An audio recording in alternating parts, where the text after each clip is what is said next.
नाज़रीन तव्हांखे क़याम ख़बर ॾींदा हलूं त हथोंगो यूनियन काउंसिल जे शहर बिरादरी जे चङे मुड़ुस कादर बख़्श शहर जे फर्ज़ंद हुसैन बख़्श शहर ऐं रसूल बख़्श शहर बिरादरी समेत पीपल्स पार्टी खे अलविदा करे GDA में शमूलियत इख़्तियार करे छॾी आहे। हुसैन बख़्श शहर GDA जे उम्मीदवार काज़ी शमस सिंह राजर सां मुलाक़ात बैदि शमूलियत जो ऐलान कयो आहे। नाज़रीन तव्हांखे क़याम ख़बर खां आगाह कंदा हलूं त यूनियन काउंसिल हथोंगो जे शहर बिरादरी जे चङे मुड़ुस कादर बख़्श शहर जे फर्ज़ंद हुसैन बख़्श शहर रसूल बख़्श शहर बिरादरी समेत पीपल्स पार्टी खे अलविदा करे GDA में शमूलियत इख़्तियार करे छॾी आहे। हुसैन बख़्श शहर GDA उम्मीदवार काज़ी शमस सिंह राजर सां मुलाक़ात बैदि शमूलियत जो ऐलान कयो आहे।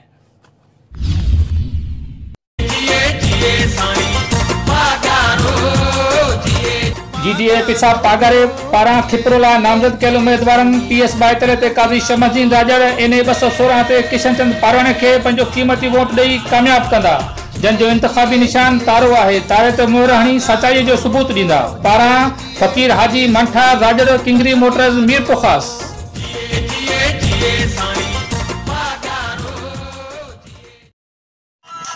नौजवान क़यादत तइलीम याफ़्ता PS 72 जे आज़ाद उम्मीदवार महमद अली पोहड़ खे पंहिंजो क़ीमती वोट ॾेई कामयाब कंदा।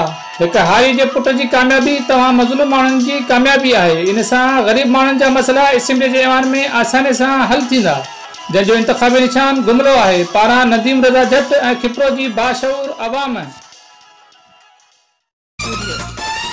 पीसा पागारे तरफ़ां खिपरो जे लाइ नामज़द कयल अवाम जे हॾॾोखी मुख़लिस बाक अॻुवान PS 72 जे अॻुवान काज़ी शमस सिंह राजड़ NA 216 ते किशन चंद पारवाणी खे पंहिंजो क़ीमती वोट ॾेई कामयाब कंदा।